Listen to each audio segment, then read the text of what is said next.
Rama, Rama Rama, Hare Hare, Hare Krishna, Krishna Krishna, Hare Hare, Hare Rama, Rama Rama, Hare Hare, Hare Krishna, Krishna Krishna, Hare Hare, Hare Rama, Rama Rama, Hare Hare, Hare Krishna, Krishna Krishna, Hare Hare, Hare Rama,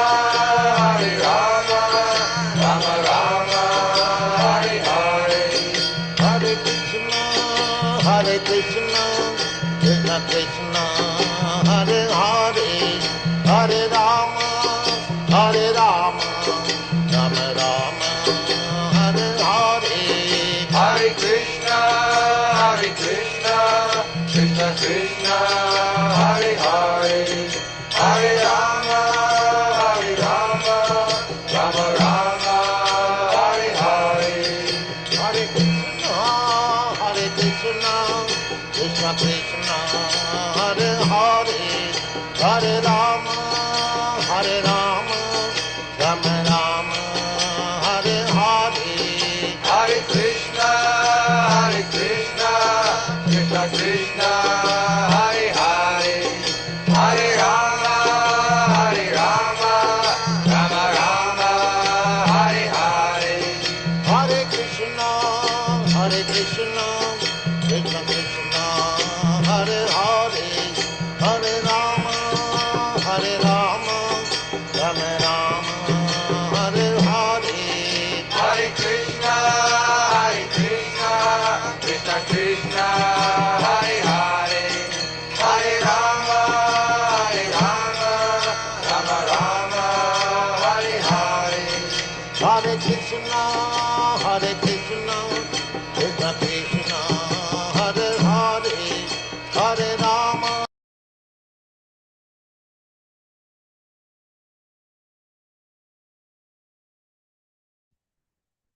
Hare Krishna, welcome all for the Nityam Bhagavata Sevaya sessions.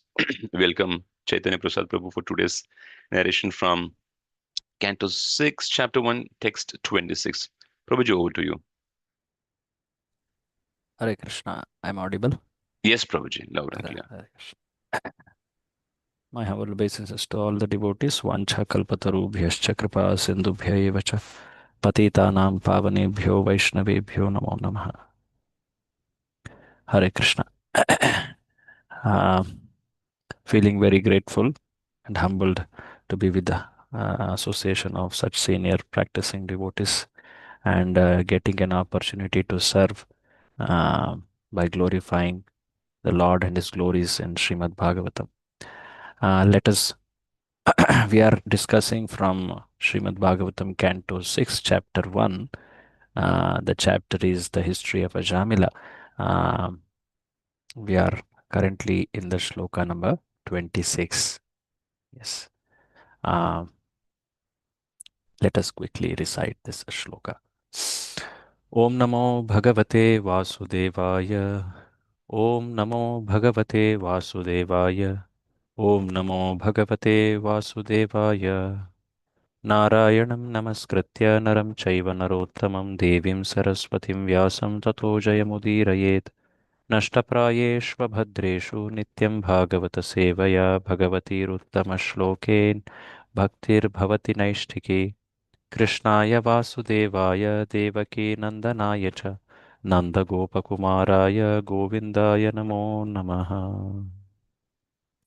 Shloka 26. Bhunjana prapiban khadan balakam snehayantrita bhojayan payayan mudho na vedagatamantakam. Word to word meaning and translation and purport by His Divine Grace A.C. Bhaktivedanta Swami Srila Prabhupada. Bhunjanaha, while eating, prapiban, while drinking, khadan, while chewing, balakam, unto the child, snehayantritah, being attached by affection, bhojayan, feeding, payayan, giving something to drink, mudha, the foolish man, na, not, veda, understood, agatam, had arrived, antakam, death. Translation: when Ajamila chewed food and ate it, he called the child to chew and eat. When he drank, he called the child to drink also. Always engaged in taking care of the child and calling his name Narayana, Ajamila could not understand that his own time was now exhausted and that death was upon him. Purport: the Supreme Personality of Godhead is kind to the conditioned soul. Although this man completely forgot Narayana, he was calling his child, saying, Narayana, please come eat this food. Narayana, please come drink this milk. Somehow or other, therefore, he was attached to the name Narayana. This is called Ajnata Sukruti. Although calling for his son, he was unknowingly chanting the name of Narayana. And the holy name of the Supreme Personality of Godhead is so transcendently powerful that his chanting was being counted and recorded. Om Ajnanatimirandhasya Jnananjana चक्षुरुन्मीलितं येन तस्मै श्रीगुरवे नमः श्रीचैतन्यमनोभीष्टं स्थापितं येन भूतले स्वयं रूपकदा मह्यं ददाति स्वपदान्तिकं वन्देऽहं श्रीगुरो श्रीयुतपदकमलं श्रीगुरून् वैष्णवांश्च श्रीरूपं स अग्रजातं सहगणरघुनाथान्वितं तां सजीवं साद्वैतं सावधूतं परिजनसहितं कृष्णचैतन्यदेवं श्रीराधाकृष्णपादान् सहगणललिता श्रीविशाखान्वितांश्च नमा ॐ विष्णुपादाय कृष्णप्रेष्ठाय भूतले श्रीमते भक्तिवेदान्तस्वामिन्निति नामिने नमस्ते सारस्वते देवे गौरवाणी प्रचारिणे निर्विशेषशून्यवादी पाश्चात्यदेशतारिणे नमो महावदान्याय कृष्णप्रेमप्रदायते कृष्णाय कृष्णचैतन्यनाम्ने गौरत्विषे नमः हे कृष्णकरुणा सिन्धो दीनबन्धो जगत्पते गोपेश गोपिका कान्त राधा कान्त नमोऽस्तु ते तप्त काञ्चन गौराङ्गी राधे वृन्दावनेश्वरि वृषभानुसुते देवी प्रणमामि हरिप्रिये वाञ्छाकल्पतरुभ्यश्च कृपा सिन्धुभ्य एव च पतितानां पावनेभ्यो वैष्णवेभ्यो नमो नमः जय श्री कृष्ण चैतन्य प्रभु नित्यानंद श्री अद्वैत गदाधर श्रीवासादि गौरभक्तवृंद हरे कृष्णा कृष्णा कृष्णा हरे हरे हरे राम राम हरे हरे मूकं करोति वाचालं पङ्गुं लङ्घयति गिरिं यत्कृपातमहं वन्दे श्रीगुरुं दीनतारिणम् I seek the blessings of all the acharyas, primarily Srila Prabhupada, and all the Gurujanas to speak and glorify in the proper Siddhanta for the pleasure of the Supreme Lord and His devotees. We are reading currently Canto 6, Chapter 1. The chapter is titled as The History of the Life of Ajamila. So, you have all been going through these shlokas. I was just going some shlokas behind and then seeing the context of this whole episode, especially of this shloka particularly. So we all understand that this canto 6 is one of the very important cantos for sadhakas. This canto, uh, it describes all the topics, as every canto describes all the 10 topics, but primarily it describes poshanam. The poshanam means protection. Lord offers in multifarious ways. And this episode is showing the protection which Lord gives through his holy name, and how holy name protects the devotee from sins, from fall downs, from an inauspicious situation. In fact, the context, episode begins, canto begins with that question. If we may recollect that in the beginning, Shukadev Goswami was asked by Parikshit Maharaj that, hey Shukadeva, you have described the path of liberation called as Kramamukti in the Canto 2. You have described uh, the path of fruitive activities, the path of pravritti in the Canto 3. In the Kapila Shiksha, there is elaborate description of how a jiva seeking material fulfillment or material happiness wanders in the cycle called samsara. Kapila describes that in the last part of his Shiksha in, I think, 4 or 5 chapters, 26 onwards. So you have described nivritti, you have described pravritti. You have also told about the geographical structure of the universe, which we just now recently read in Canto 5. And you have described the hellish planet specifically just now.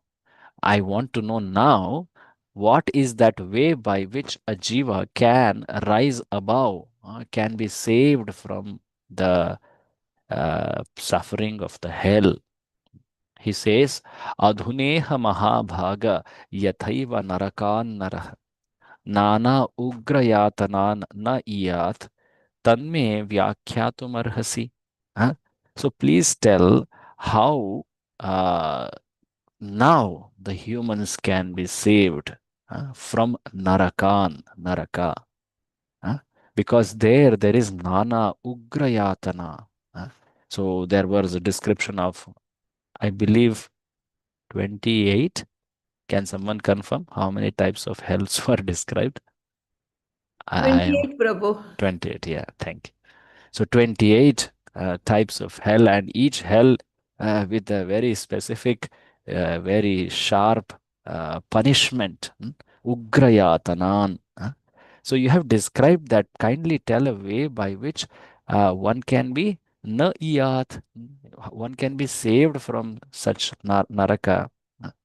And Shukadev Goswami starts answering that question in a very interesting manner. This is something which Prabhupada tells in Upadeshamrita, in Second Chance book, very nicely. He says that Parikshit Maharaj, when he asked this question, Shukadev Goswami wanted to see what is it that Parikshit expecting. So he wanted to kind of a test the readers also through the answer to Parikshit. So he first tells atonement, prayaschittam, yatha artham. The atonement proportionate to one's sinful act is must. Otherwise, one will surely go to hell. And it should be according to the act one has done.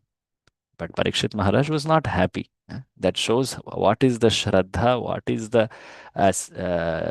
is it that Parikshit Maharaj wants to hear? Is it just some atonement that which just nullifies the sin for the temporary time? So Parikshit Maharaj says, no, I won't consider this as the right method of solution, because even after atonement, a person may again commit sin, and mostly he will commit sin. He gives that example, very famous example. Any of you recollect? Prabhupada tells in many lectures. What is that example? You may describe. Any of you recollect? Elephant taking bath and then Yeah. going out and Ah, putting mud on it. putting mud. Hare Yes. Krishna. Yes. Thank you, Mataji. Elephant's bath, Kunjara Shaucha. So he tells that. It's very important to note, because what type of examples he uses. Hatimati, Prabhu. Hatimati. Hatimati is an aparadha of Vaishnava aparadha, that is. But here it's called Kunjara Shaucha, that is elephant's bath. That is different. So elephant bath, because it's important, because what type of examples which Parikshit says and what Shukadev says are important to understand. We will reflect on that again at a little later time. Now, then, understanding that Parikshit wants an ultimate solution. Atyantika nivritti. Atyantika means that will put an end to the suffering, not just for a time being. Then he gives one more test, which is very subtle, which most of us cannot even decipher. What is the sukshmata here? He tells enlightenment by knowledge. Vimarshanam. When a jiva is awakened to knowledge, then he can end his sinning business, or he can end his suffering. And he even tells an example, nice example. Just seeing that example, one will say, wow, that's it. That's far perfect. This is what we wanted. The example says that just as a forest fire burns off all the leaves or even bamboo or such kind of dried foliage on the forest land, like that, the sufferings are destroyed. Parikshit Maharaj is still not satisfied.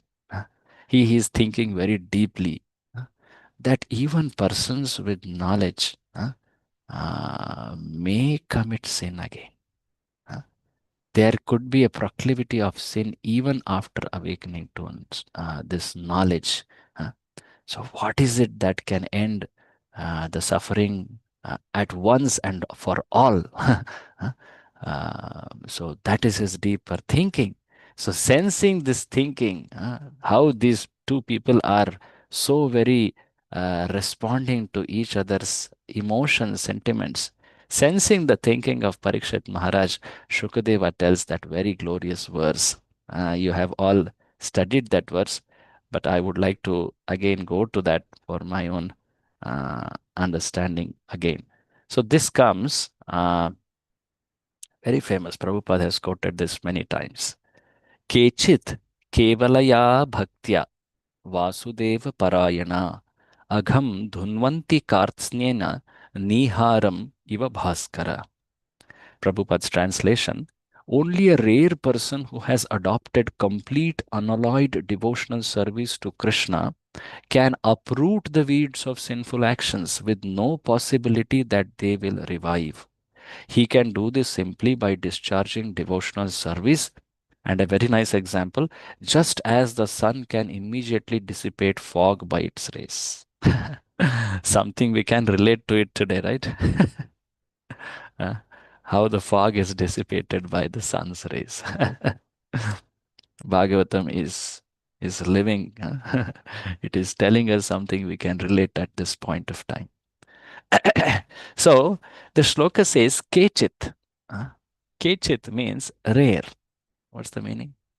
Yeah, some people, rare. Means the people who resort to this means, this method, are very rare. Who are they? They are doing Kevala Bhakti. Kevalaya Bhaktya. They are doing only and only Bhakti, Keval Bhakti. And that Bhakti is also explained as Vasudeva Parayana, a full shelter of Lord Vasudeva. So, very rare people resort to this practice of full surrender to Lord Vasudeva. This shows the rarity of pure devotional service. So, what is being talked here is unalloyed, pure devotional service. And the what is required as a result is something very secondary. Uh, the the intent with which this unalloyed devotional service is done is not for getting saved from sins. That will come again later. But the sins are destroyed to the core, to the fullest extent. There is no trace, no even possibility of reappearance of sins, which may be the case in the path of jnana vimarshanam.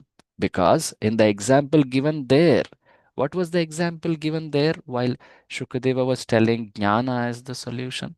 Any of you recollect? What was the example given there? A hint is fire. Is it that bamboo shoots which are remaining, which grows from? Very good. Right. The fire burns the foliage on the land, but the seeds are deep within. So they can regrow or reappear again at a moment of possibility. But here it is told kartsnena means completely. What's the word meaning? Yeah, completely. And it is the example given here is Niharam iva bhaskara. When the sun is there, when the sun appears, then the fog is dissipated fully. There is no reappearance of fog. You know. So this is interesting example. The examples indicate something very, very philosophical point also. So I would just like to go through these shlokas just by translation. Sorry for taking a time to come to the shloka. But here in the shloka 15, we just now saw this. I'm just saying the translation. The sun immediately dissipates. Like that, the sin, the reactions of sin, the desire for sin, everything is destroyed to the core by unalloyed devotional service. And such a practice is seen very rarely. Only a rare person does that. Now, such a person is not intending to clear off his sin. To explain that, in the next line, next shloka, he says, he has dedicated his life to serve Krishna. His dedication is not to become cleared of sin and live without suffering. That is secondary. His dedication is to please Krishna. Yatha Krishnarpita prana, that word is used. And he engages in the service of such people. He learns that by such dedicated people. And the extent of purification can never be compared with any other spiritual method. It can clear, it can purify a deeply sinful person, and that cleansing is complete. This is described here. And later he tells such kind of practitioners, they are very friendly. They are well behaved because they are not competing for material enjoyment. In the path of karma, there is always envy around. That's why you will see some of the instances where someone who is in material enjoyment always feels insecure. He tries to trouble the other practitioner in the path of karma. In the path of jnana, there is uncertainty. That the path is very difficult, and also there is uncertainty. Krishna also tells this in Gita. Klesho adhikaratah tesham avyaktasakta chetasam. How does it go ahead? 12th chapter. Adhikaratas tesham avyaktasakta chetasam avyaktahi gatir dukkham dehavadbhir avapyate. Yes. So, gatir dukkham, the path is dukkha, and then the uncertainty is there. At the later time, they will attain after a long time.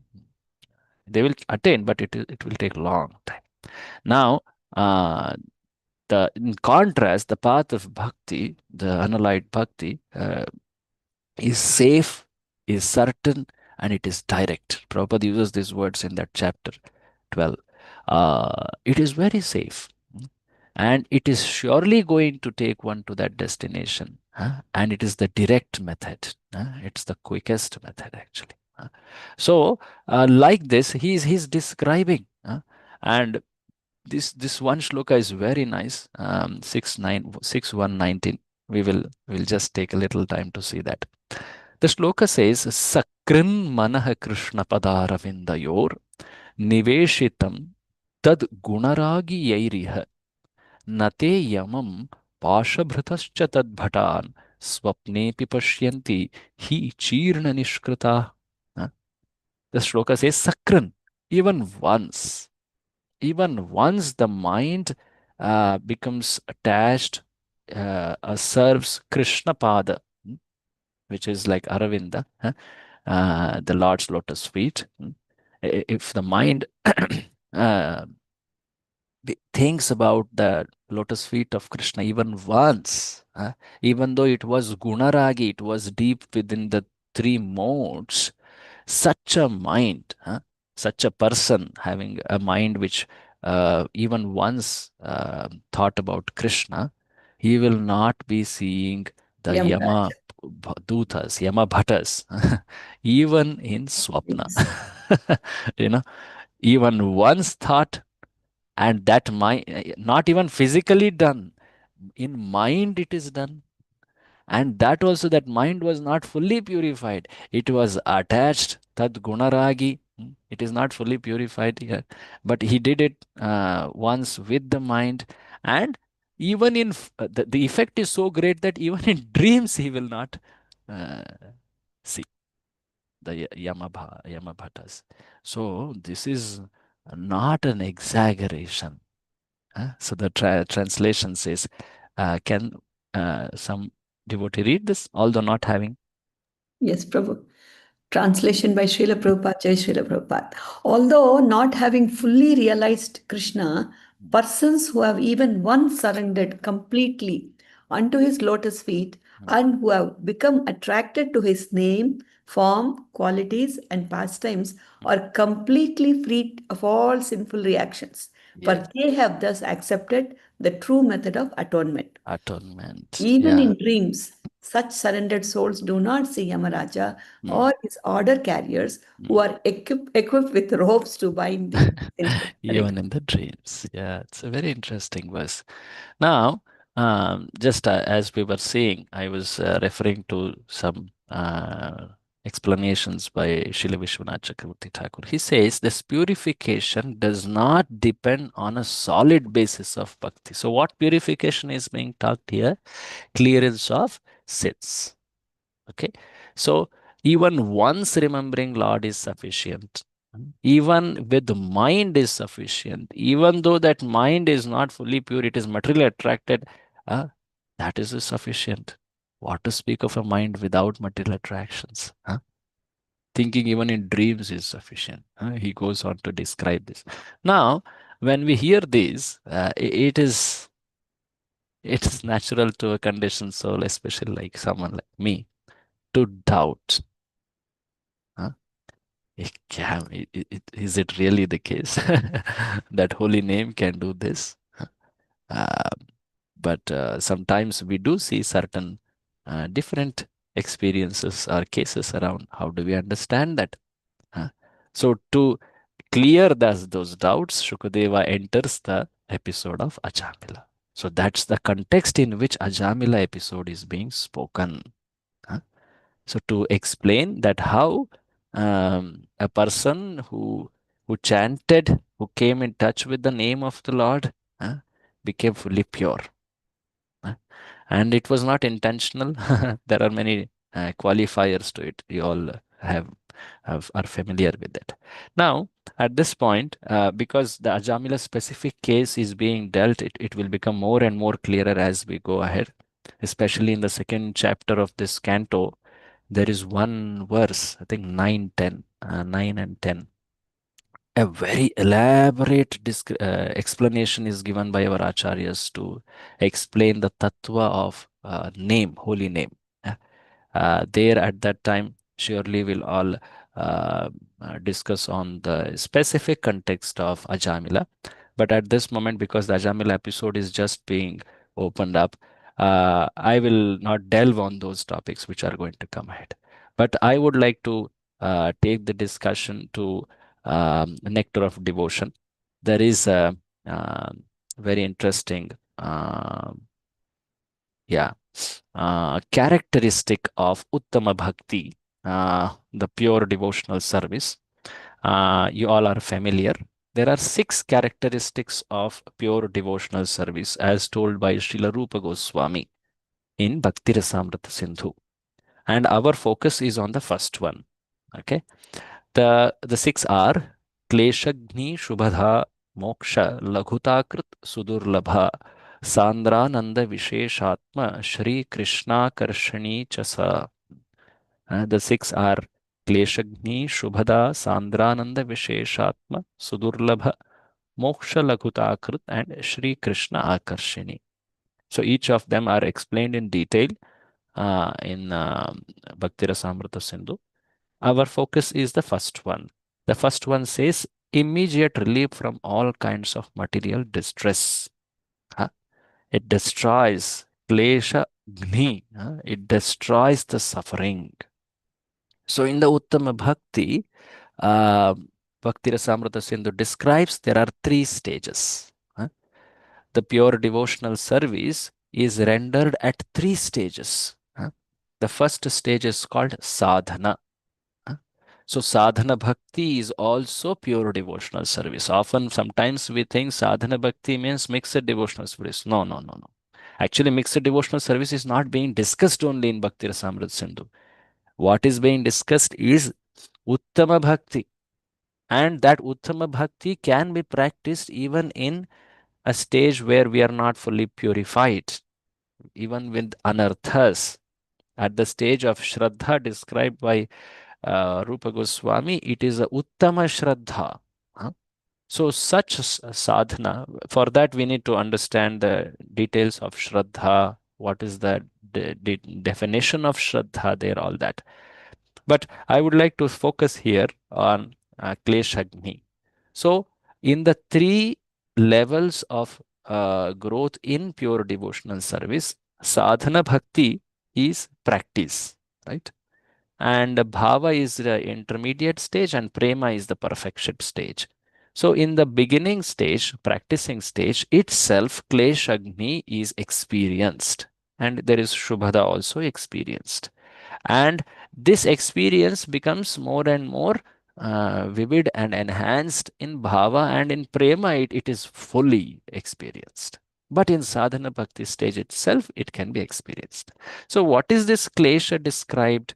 So Rupa Goswami goes on to say, I'm just recapping your Bhakti Shastri studies. He goes on to say, suffering, when we say it has 3 types. It's defined or seen in 3 types. The first is the act of sin, that is called klesha. Then a desire of sin, which is deep within, not just the act, but the desire, that's bija, papa bija. And then much deeper, the bija is coming, stemming out of a very contaminated conception called avidya. That's the deeper thing. So when we say klesha, it has these 3 levels to see. It's not just the act. It's not even just the desire, but it is deep within the contaminated conception or consciousness called avidya. Now, the effect of klesha is seen in 2 ways. It could be something which we immediately experience in this lifetime, or it could be something we experience in the future lifetime.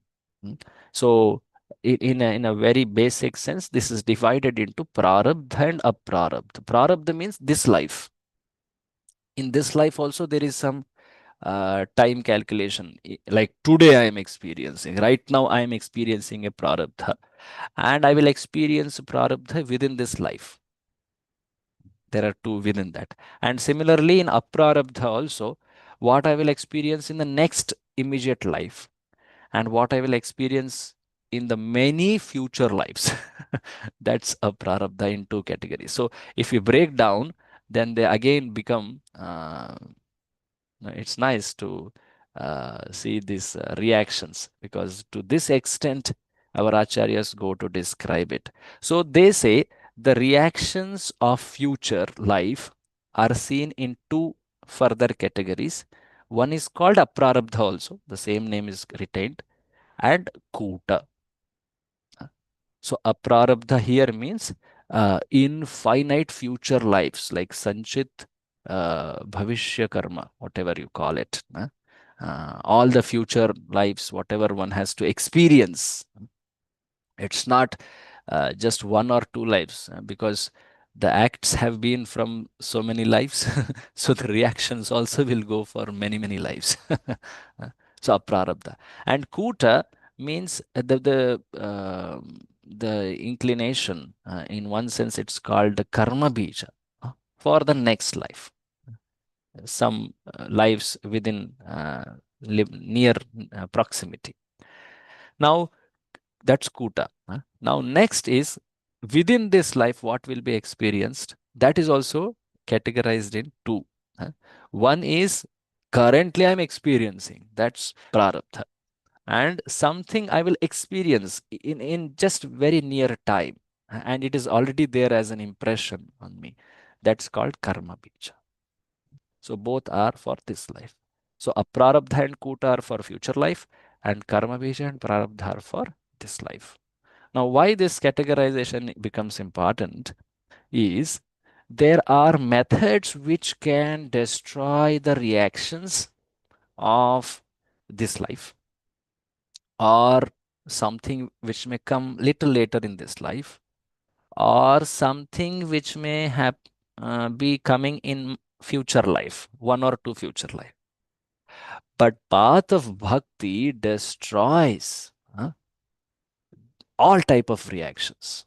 So to explain this, our acharyas go to this granularity. So prarabdha, like say suppose someone does atonement. Now he has already gotten some past sinful reaction he's experiencing, and he wants to adjust it a little, try to work around it, things like that. So then he may evade prarabdha to some extent and karma bija to some extent. The path of jnana, it can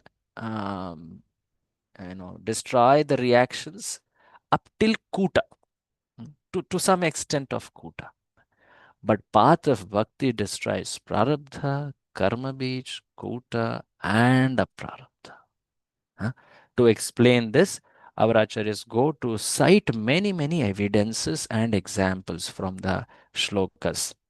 So just to see what was seen in the last two slides, when we say klesha or sin, it means act, it means desire, it means the wrong conception, which is avidya. So all three are the causes. And the reactions of such klesha is also seen in the four stages of prarabdha, kuta, karma, bija, and prarabdha. And of course, I'll skip this for time. So for each of the stages, how bhakti destroys is described by citing evidences. In the Uddhava Gita, I may request some devotees kindly please read the translations here. In Uddhava Gita, Lord Krishna himself says to Krishna something, to Uddhava. Read the translation, my dear Uddhava. Someone please. Okay.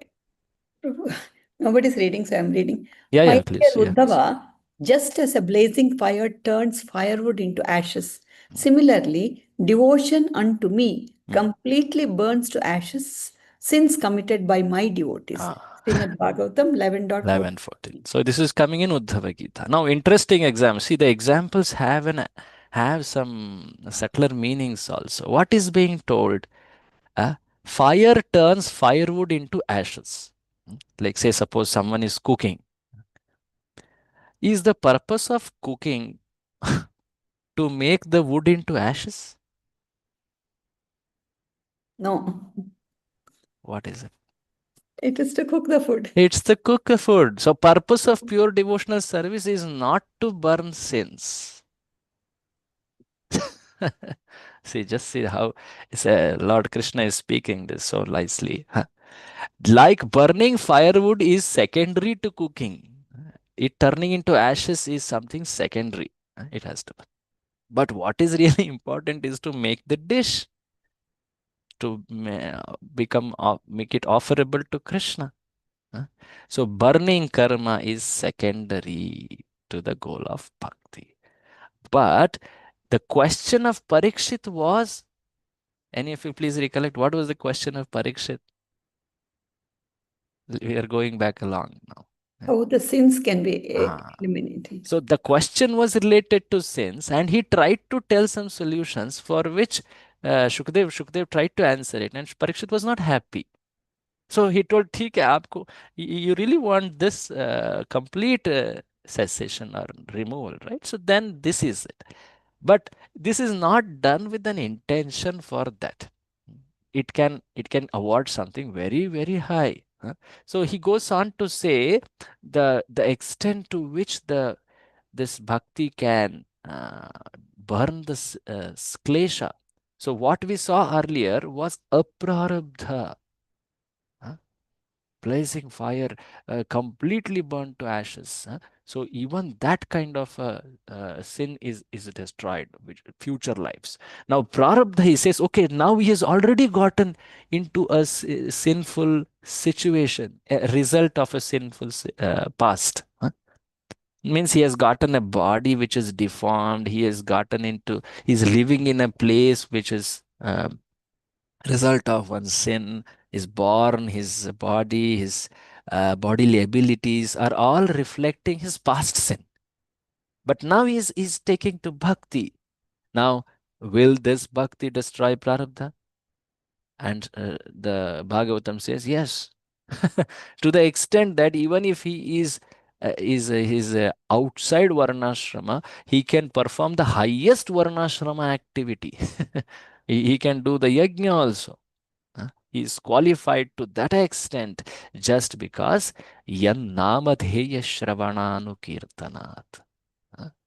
Yat prahvanat, yat smaranat. So if he is doing shravana, kirtana, prahvana, smarana, even one of this, api kvachit.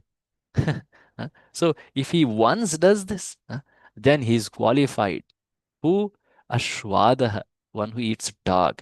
Means he has fallen into such a birth because some past was like that. Now he has taken to path of bhakti. Doesn't mean that he's eating dog even while doing bhakti like that. That's not the point. The point is his situation is like that. He's born in that family, but he is now so purified that he can even do savana, even do yajna. Then what to talk about taking darshan of Lord? That's all the more glorious. So even a Shravana, Kirtana, Archana, Smarana is so glorious of paths, limbs of bhakti. So this shows Prarabdha is destroyed. Now one may question how Prarabdha is destroyed. He's still living in that same body, right? That body is still looking ugly or deformed or has some limitations because of his past. He's poor or he's having so many disqualifications, which he can't change it. Can he change his birth? He can't change it. Now, what does it mean that Prarabdha is destroyed? Mataji, can you read this? Yes, Prabhu. Bhakti destroys prarabdha karma. How can you say that prarabdha karma is destroyed? He still has the same body. Sinful reactions due to bad birth in form of acquisition of bad qualities and suffering are removed immediately. But birth itself cannot be changed from one parent to another. So this is very interesting. So when we say prarabdha, there are some bad qualities which result from prarabdha, some bad imprints which come from that. So that kind of imprints or effects will not be there, even though he is born of lower birth. So that means a person may be in a sinful family because of his past. But even though he is in sinful family, because he is practicing bhakti, that sinful family will not affect him for further bondage. No, that's what is being told. So there are no acquisition of bad qualities like that. So later, furthermore, no, okay, then devotees are suffering. Even the practicing people are suffering. So what does that mean? Is that not karma? Yes. So for that, Prabhupada, so the quotation is cited from that Yudhishthira and Krishna Samvad. Devotees read the below one, Mataji. Yeah. If practice of bhakti removes suffering, then why do I see devotees suffering? Yeah. Devotee's happiness is due to his practice of bhakti, not punya karma. And his suffering is given personally by Lord's mercy, not due to bad karma. Reference. So if prarabdha is not there, aprarabdha is not there, then devotees should not be suffering. That may be a question. But yeah, we see them suffering. They have some disease, they have some troubles with the mind and like that, senses and all. So what is this? So Krishna is telling that that is given by me. Oh, Yudhishthir, when I become very, very merciful, I do that.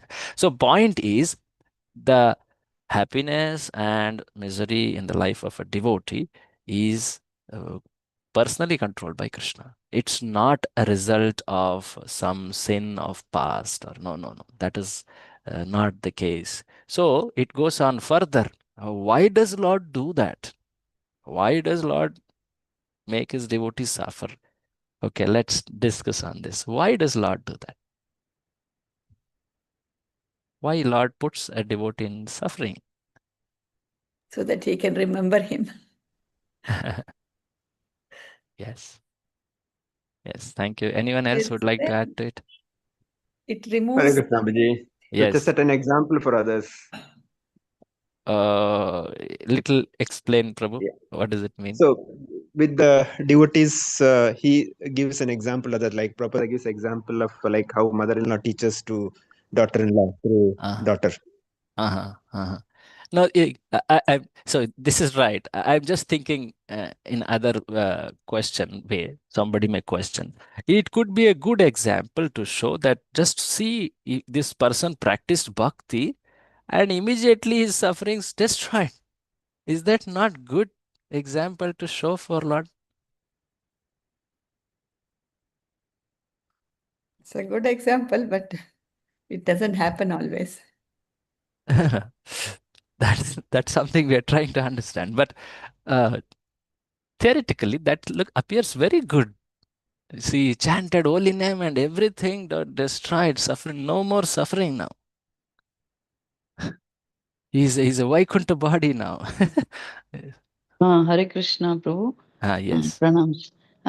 There are maybe some subtle anarthas. I mean, make the devotee surrender to him more. Uh-huh. Uh-huh. Because because of whatever karmas, prarabdha or whatever, the devotee may not be able to do it on his or her own. So by this thing, the Lord purifies him, is what I can say. Hare Krishna. Okay. Thank you. Some very interesting points came. Mataji told he can take shelter, he can depend on Lord. Yeah. So Lord actually, he can remove all the anarthas at an instant at the very first name chanted. Actually, this is the case which later you will see. Ajamila got purified at the very first time he chanted Narayana. It's not that it had to happen at the time of death. When he chanted Narayana, that's when he became purified. No. Our acharyas say the very first time he chanted, maybe at the Namakarana of that boy, purified. So what was it that he was doing after chanting also? He continued sinning. Oh, this is all something you will discover in the future classes. It will become more and more clearer. So the point is, the Lord puts a devotee into suffering, as Mataji told, to make the devotee more uh, affectionate and dependent on him. Lord wants to correct. Lord wants to bring that soul more closer to him, just like a father does. It's very painful for him to do that actually. But he does that to make that soul come closer to him. So one should know that Lord is actually trying to is trying to bring one closer to him. So, and that when a devotee is struggling with anarthas or his mind and senses like this, it actually humbles the devotee. Imagine if the very first time we chanted became pure, and then wow, nice. But a devotee who is struggling with anarthas and all, he feels, oh, I am so incapable. I brought disrepute. I am ashamed, and I should just depend on Lord and His devotees. Their mercy is what allowing me to continue and sustain. So this feeling of humility is very, very congenial for bhakti. So to keep the devotees humble, Lord may still keep the anarthas. And that increases the yearning of a devotee. The devotee will cry out, Hari Hari, Bifale Janama Gunainu.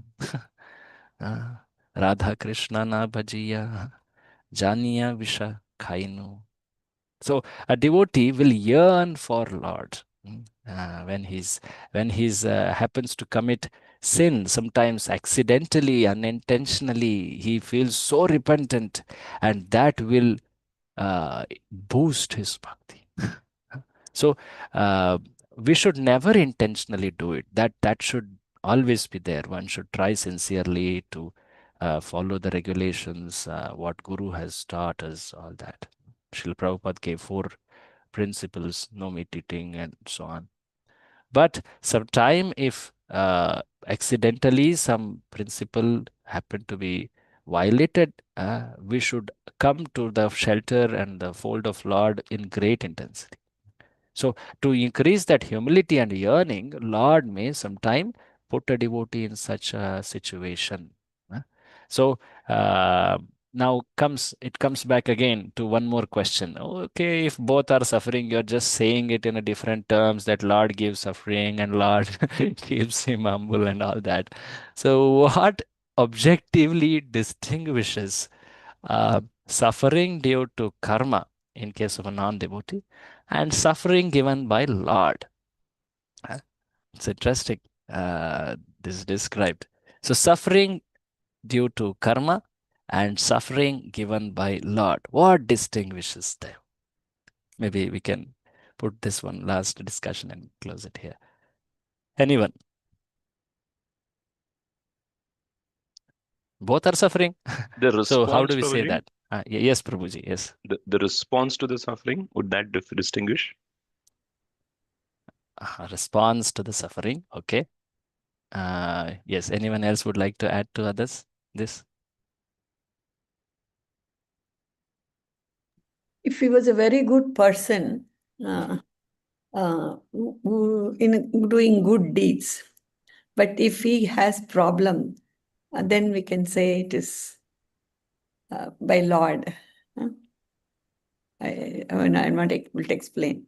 Okay, let me put the situation more evidently. So say a person A who is not a devotee, he is suffering. Person B, he is a devotee, he is suffering. So both are suffering, A and B, objectively. So how do we understand the path of bhakti as beneficial? Hare Krishna, Prabhu. The devotee doesn't take it as suffering. The devotee understands it as as the mercy of the Lord. Okay, that's a devotee's conception. Okay, that's nice. He will be balanced, Prabhu, the devotee. Balanced. Stita prajna. Okay, he will not sway away from what he has to do. Okay, that's nice. Tolerant? Titiksha? Tolerant, yes. Yes, yes. The reaction to suffering is always noble. It's Prabhu, tolerant. also he expects consistent. more troubles, Prabhu, because he's ready to. Okay. I am not. Yeah, that's a very pure stage. But truly, yes, a devotee will not fear suffering, material suffering in the path of his service. True. Anything else? I will just see. Seeing Lord's hand, everything. And Lord's hand. Yeah, that's an important thing. Yes. See, the karmic suffering is largely because of the individual's desire, the jiva's desire. which is stemming from avidya, and that leads to desire, and that leads to an action, right? But the suffering given by Lord is not by Jiva's desire. Please note here, it is because Lord desires. When actually Lord, if he wants, he can end that suffering quickly. So it's Lord who is controlling that Jiva's suffering or even happiness. Now, another thing, the suffering in the karmi's case, the one who is not a devotee, it actually breeds further suffering. Someone who is, he's not reformed just by suffering. The desire is still there, no? So again he will desire, again it will continue, it will perpetuate like that. But in the other case, like say a devotee may be put into suffering because Lord wanted and that situation, and later Lord may not want, and that it's end. The suffering is no more there.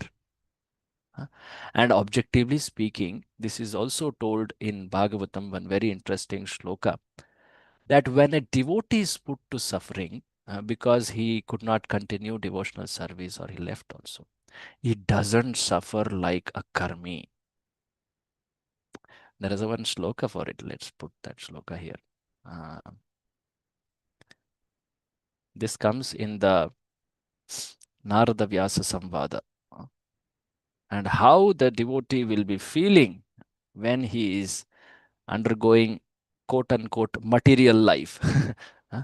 It's told, okay, we'll not go to this shloka directly. Please read the translation. My dear Vyasa.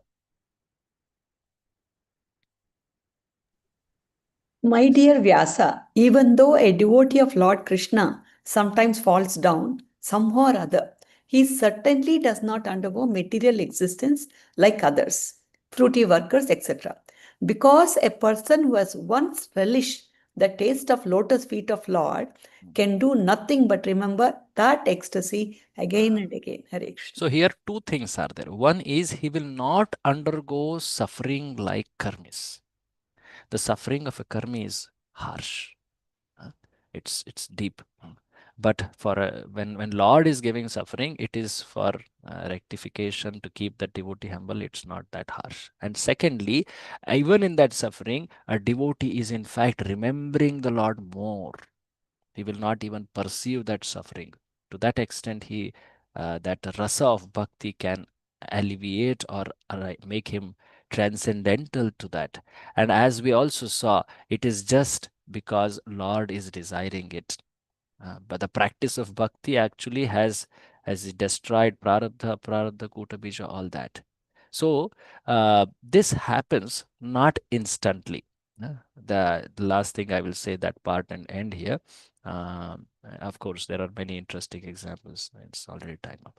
So this doesn't happen instantly, though the potency is there.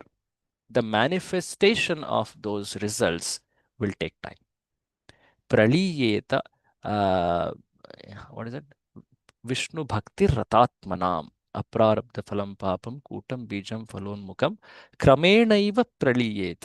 It happens gradually in the one sequence. At the same time, it's far, far faster compared to all other methods. And if Lord wants, it can happen in an instant. And what stops that efficacy is one important thing. I will end with that. That is offenses. If a person has committed offense, the reaction, what is the manifestation of clearance of sins will not be perceived soon.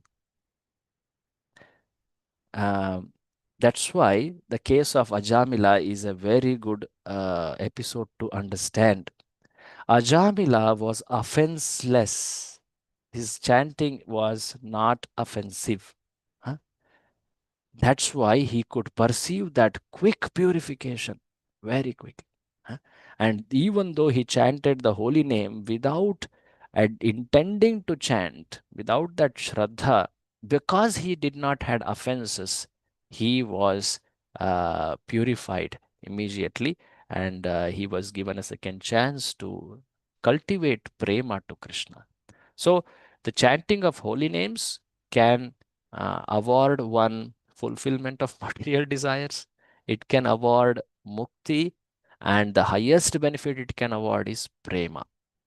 And those who utilize this great blessing of Lord in the form of holy name for lower benefits are actually treating it inferior.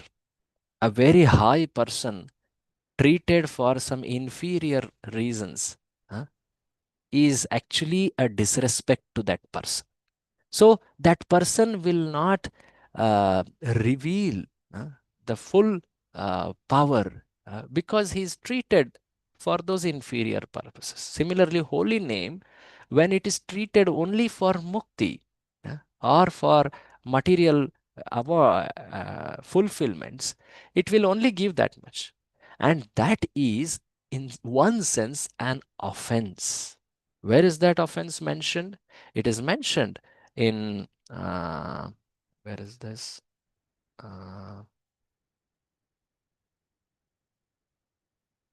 Just a minute. Among the 10 offenses, it is one of the offense. Any of you recollect which one? Can you repeat your last sentence once? What I meant is, if one uses holy name for bhoga or for Yeah, mukti. fruity desires. The seventh one, Prabhu. One who Yeah, recites to uses for clearing this thing, no? fruitive activities. Yeah, fruity or committing sin on the basis of holy name, on the power of holy name. And very interestingly, there is one more, to consider holy name as a ritualistic act. Ritualistic act means what? I do this, I get this. Karmakandi act. I can get some material well-being from this chanting of holy name. I can get mukti from this thing. So with this intention one is chanting, that is actually offense. So dharma vrata tyaga hutadi sarva shubha kriya samyam api pramadah. So this is the 8th offense. So when Ajamila was chanting holy name, he was not committing offense number 5. He was not considering the glories of holy name as exaggeration because he was not even knowing it, that he is addressing the Supreme Lord. He was not committing 6 Harinamni Kalpanam.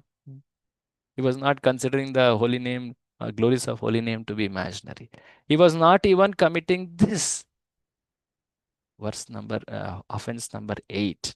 These are fundamental offenses.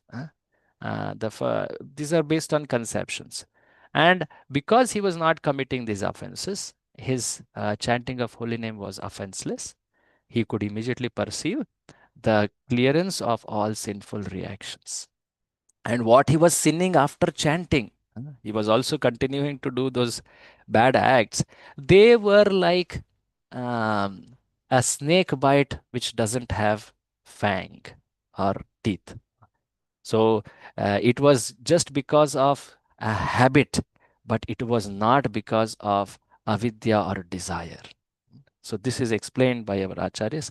Actually, this Ajamila's episode is having many layers of understanding. Our acharyas have explained that in future you will learn it more detailedly. So today what we saw was the specific aspect of kleshagni, how pure devotional service destroys sinful reactions, and what is the difference when we see a devotee also suffering and a non-devotee suffering by karma. So we delved some discussion on it.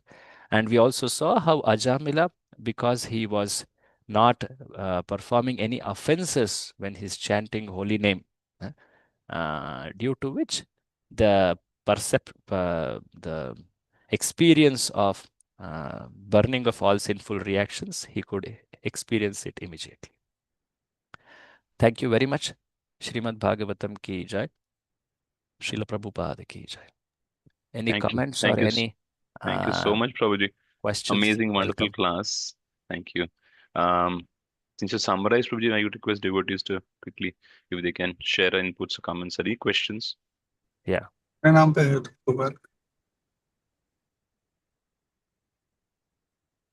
Was there a question? Hare Krishna Prabhu, is in one of the previous verses, I am not good at quoting. In the same chapter, they said, if a pot is containing a liquor, it cannot be purified. Like, Yes. how is that? How can you explain? Now you say by just taking the holy name, he can be purified. So that example is spoken. Here it comes the example. Text number 18. Prayaschittani chirnani narayana paranmukham. This word is important. Na nishpunanti rajendra sura kumbham ivapaga. That kumbha, which was a pot, which was used for liquor. That even if one cannot be purified, even if washed in the waters of many rivers. Now, this example is told in what context?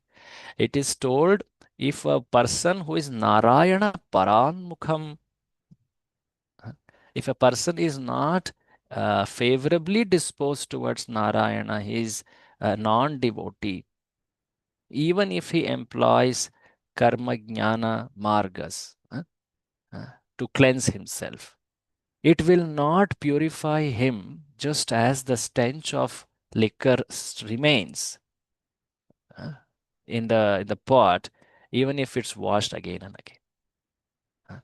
So the example's scope is to show how the stench remains even if after cleansing. So there is some cleansing which is being done by karma and jnana margas. Do you agree, Mataji? Yes, Prabhu. Yeah. So in we saw the 4 levels, na? Prarabdha and some Kuta Bija, all that, no? Avidya, all that. So some level, some cleansing is being done. I did not show that chart. Maybe I'll quickly show that and end on here. Yeah, here is that. See here. See, Prarabdha, some may adjust because of some karma kandiya methods, yajna, dana, tapa. Are you able to see this chart? Yes, Prabhu. Yeah. Papa karmas and bijas can sometime, to some extent, be addressed by jnana marga. That was the second solution of Shukadeva, right? The first he told atonement, that's prarabdha, no, yajna, dana, tapa. The second one was jnana, vimarshanam, that's the word Knowledge, used. yeah. Knowledge, yes. Now later he told ananya bhakti, kevala bhakti. That only can fully address at the level of Kuta and Avidya. So the example which you cited, which is quoted by Shukadev Goswami, is to show that this jnana and karma, they are cleaning, but they can't clean to the full. Now, in that example, we can't bring in a method to show how bhakti purifies the Surakumbha, because that's not the scope of example. Did you get it? Yes, Prabhu. Yes. Yeah. So the example should be taken only for that purpose. How the uncleanliness still remains with these methods like that. Now, I was just thinking a person who is a drunkard, how much ever he does, he will not get purified. No, that's what I understood. Sometimes we may say then bhakta, even his heart may be like Skurakumbha before, now he is taken to bhakti, how will it be cleansed? Huh? Yeah. So the scope of example is not there, that side. Okay. So examples are indicators, they are not fully describing Siddhanta. So that should be seen that way. Okay, Hare Krishna. Any last comments? Yeah. Sorry, somebody is. Prabhu, I want to tell Prabhu that your class was today very wonderful. It is giving an assurance that please continue in progressing in the devotional service, even though there are so many mistakes we have done, Prabhu. So this assurance we are getting from your class, Prabhu, today. Thank you so much, Prabhu. Prabhu, for the wonderful class. Hare Krishna. Hare Krishna. Just try to repeat the words. Hare Krishna. Prabhuji, Anyone? just one thing. The shloka that you referred, which is related to Yudhishthir Maharaj in one of the slides. Yes. Can you please tell me the number, Prabhuji? It comes Yesham. in Yasyam Anugrahanami, Yasyam. right? That comes in the 10. last chapters, actually.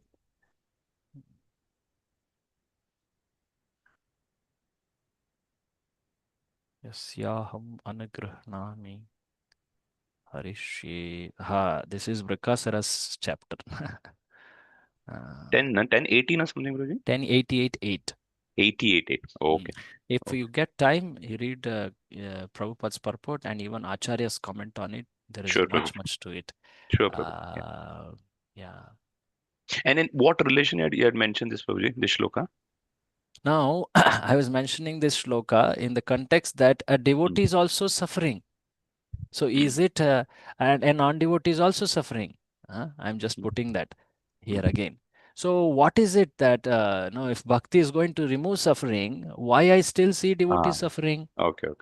That suffering is not by karma, it is by Lord's desire, Lord's plan. So that is aham anugrahanami dhanam harishye. I remove, I give them. Tado janam tyajantyasya svajana dukkha dukkhitam.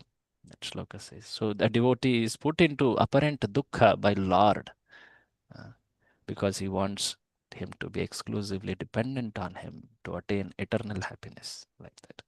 Thank you. Thank Hare you so Krishna. much, Prabhuji. Thank you. So wonderful class. Hare Krishna. Just one last thing, Prabhu. Does praying for anybody for bhakti, does that become Mishra Bhakti or Kevala Bhakti? Praying that other person take to bhakti. Devotional service, yes. No, that's not a Mishra Bhakti, surely. Your intention is to give the facility and fortune of bhakti to others. That's not Mishra. At the same time, we also should understand that that also depends on the desire of that individual soul.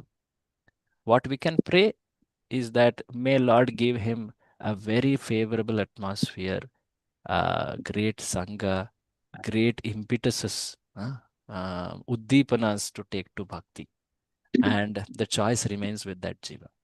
We cannot force on that jiva. So Lord will also do that. Even Lord has done with that, us also like that. So he will bring us into a atmosphere surcharged with devotion, and he will give us such experience by which we naturally take to bhakti.